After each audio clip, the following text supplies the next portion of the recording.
down. Spell just ended. I think the other guy just fell off. Works for me. Now, I'm not sure. I could potentially survive that, but I'm also not sure if it's one of those things that'll auto-kill you for jumping down there.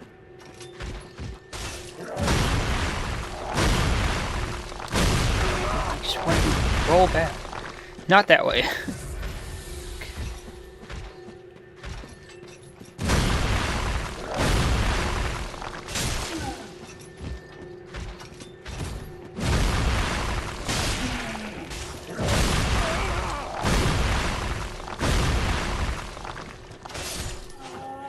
Okay. Then there's two dogs over here, along with some alluring skulls.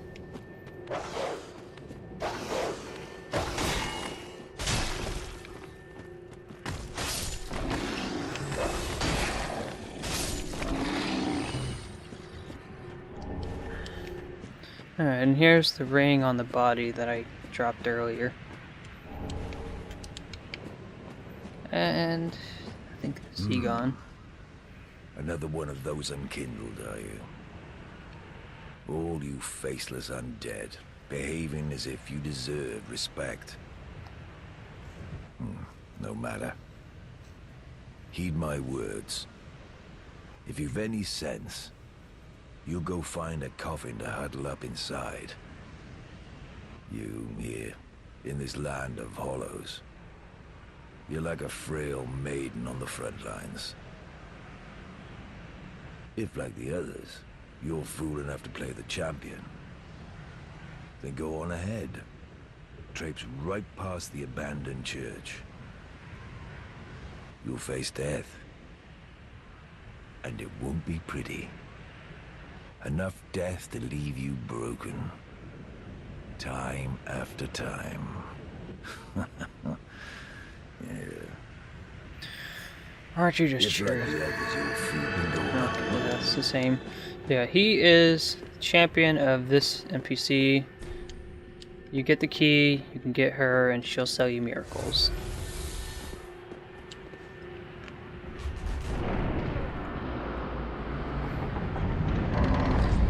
Come over here and we meet Onion Bro, who I know is from previous installments of the series, but I haven't actually played those myself. I've only played Bloodborne and this, and I haven't gone back to finish Bloodborne yet. Oh. Pardon me, I was absorbed in thought. I am Siegwart of Katarina. To be honest, I'm in a bit of a pickle. Have you ever walked near a white birch only to be struck by a great arrow? Yep, that's why I'm here. If I'm not mistaken, they come from this tower. Whoever it is, I'm sure I can talk some sense into them. But I have to find a way up. And that's just the trouble. This lift only goes down, you see, and... Running out of health here, man. Well, I could just exhaust your dialogue quickly, but...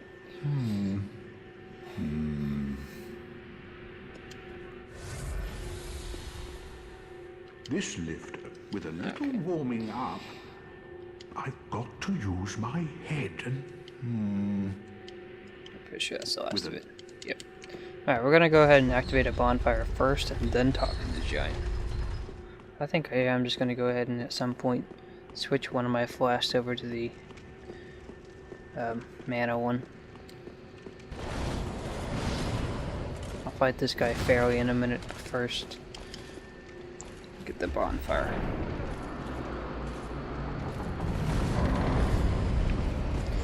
Kill that creature I just ran past and you'll get a sword.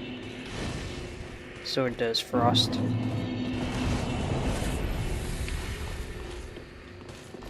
And just like the sword master, you can cheese the fight by standing outside the door.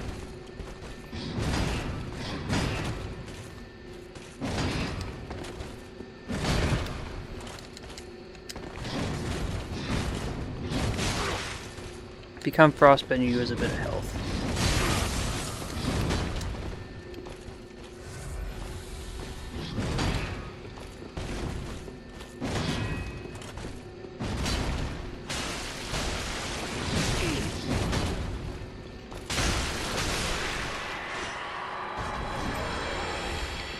And yeah, I clicked through the sword so you couldn't actually see it, but I could always show it off if I wanted to.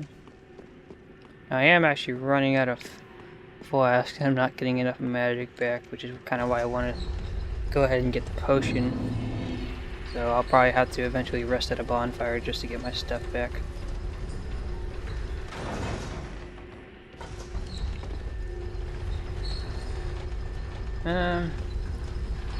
Actually, you know what? I am going to go ahead and go to the bonfire. We'll actually go to the shrine when I have enough for a level. I know I wanted to clear the area of all the enemies, but that just wasn't going to happen with the Mimic helmet on. Now later on, okay, I guess I'll go over my stats right now. I went through the second run of the game with this character with only 30 vigor. I didn't really need any more health, but I'll probably end up increasing that as this one goes through. I got my atonement at 24, so which gives me 4 atonement slots, so I can carry the 3 spells I'm currently using. I don't intend to increase that anymore, as it is. The endurance I have at 40. There is next to no point in increasing it any higher. From 41 to 99, you can only get 10 more points of stamina.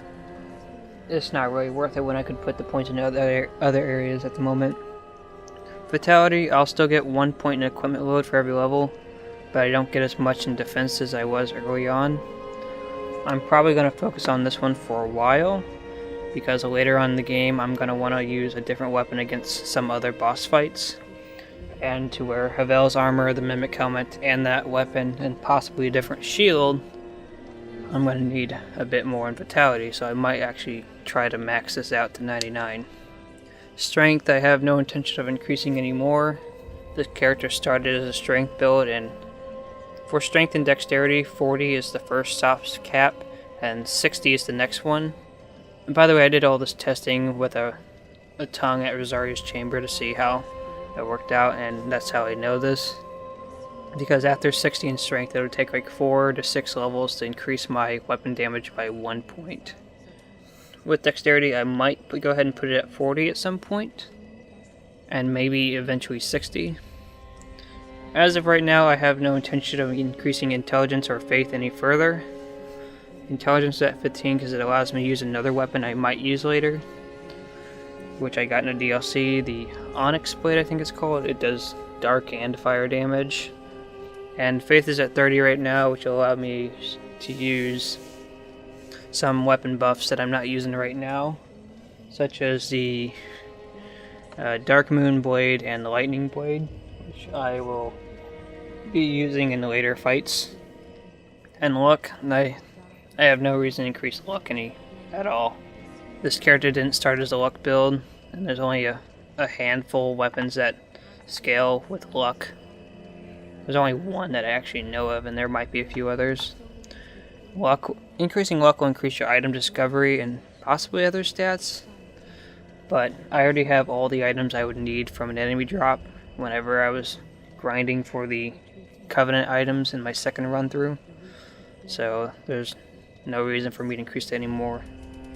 So as it stands for this playthrough, I currently am going to focus on Vigor, maxing out Vitality so I can carry different items later on, and Dexterity up to no more than 60, and if I can even get all that to where I want it, we'll see what I do next.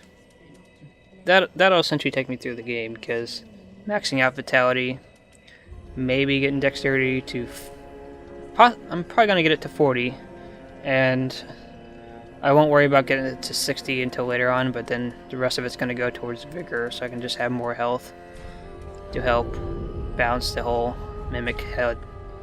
So that's the current plan. Now I'm going to go ahead and change one of my flasks, because I did run into moments where I could have used a bit more. So I haven't picked up any ash, so you won't be selling anything different, but I will go ahead and buy these. And while I'm here, I can go ahead and talk to my new NPCs. Oh, hello, you're back. And in one piece. Well, now it's time I do my part. Whatever trinket you need, speak up. Just don't ask me where I got them. Where did you get them? I'll give him the bone in a minute. Let's go ahead and buy these, just so I don't run out.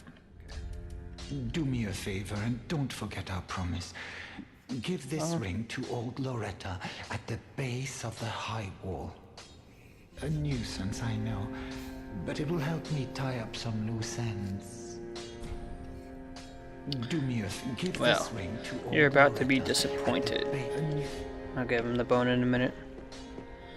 And then he just goes on to say about how this place is a bore. Nothing to do. Oh, our champion of Ash. Welcome home. This pilgrim, with a debt in death, hardly deserves to behold this divine flame. And I never would have, had you not taken me into your service. I thank you dearly for this, and assure you of my leal service. Now with this guy, anytime you die, you can draw out your true strength. Of the dark sign. And yes, while it will provide free levels and would help me get maxed out my stuff faster, I just don't feel like doing it this As I time. have said, I was once a sorcerer. Sure, the levels are more expensive Alas, now, but the magic of Londor is as a you can far see, I'm doing cry from fine. the wonders of I'm Vinheim. only a few mistakes But because I on my can end, teach you what I know. Perhaps more importantly, I believe that I can help tease out your true strength. We pilgrims of Londor are keenly aware.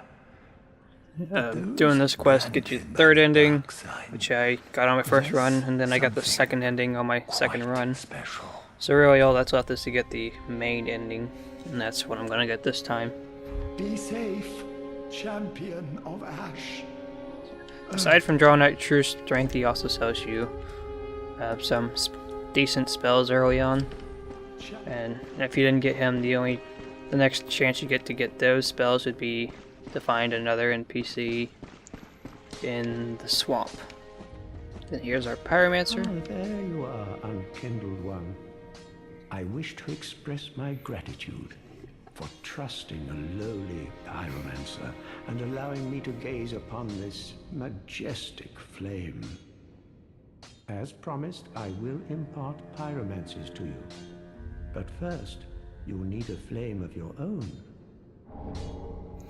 I already have a flame, and I already put it Careful at you plus don't 10. burn yourself with it. If you talk to him again, he'll also give you a To gesture. learn pyromancies, you must vow to become my pupil. I know. Well, either I this know. time or the next time you speak Such to him. is the way of the world. Respect your elders and so on. And pyromancy, of course, is no exception. Oh, we'll need a pyromancy tome to learn more advanced pyromancies. Though unorthodox, that would be the most expedient way to make progress. If this were the Great Swamp, and you had the luxury of time, we could have trained you the hard way. And I bet training the hard way would result in more To learn powerful spells. pyromancies, These are starting ones, just fireball. You can use this spell to help in one specific point. I guess a few points. Also sells the Pyromancer's clothing. You know, all this stuff you would have if you started as a Pyromancer, essentially. do not Alright. look on what is a teacher without a pupil. Now let's try talking to him again. See if I can get that dialogue there to show you- up. I am pleased to have a pupil. Oh, we'll need a pyromancer. Okay, I guess he Do not would have already handed it out. What is it? Then if you save that girl, she'll be over there and sell you miracles. Yeah. Which I will do when I get the key. Anything else I can do here? He's back. Ooh, yet to give in, eh? Good. The firekeeper must be twitching with delight. But what do you really know about these Lords of Cinder? These supposed legends? Let's take Aldrich for one. A right and proper cleric. Only he developed a habit of devouring men. He ate so many. How do you develop that he a habit of bloated eating men? like a drowned pig, then softened into sludge. So they stuck him in the Cathedral of the Deep, and they made him a Lord of Cinder, not for virtue, but for might. Such as a lord, I suppose. But here I ask, do we have a sodding chance? Yes. Yes, we do. At the foot of Lothric Castle, an old path still runs below the tower in the undead settlement. It was used to transport sacrifices to the Cathedral of the Deep. You should see where it leads. If you've the stones for it.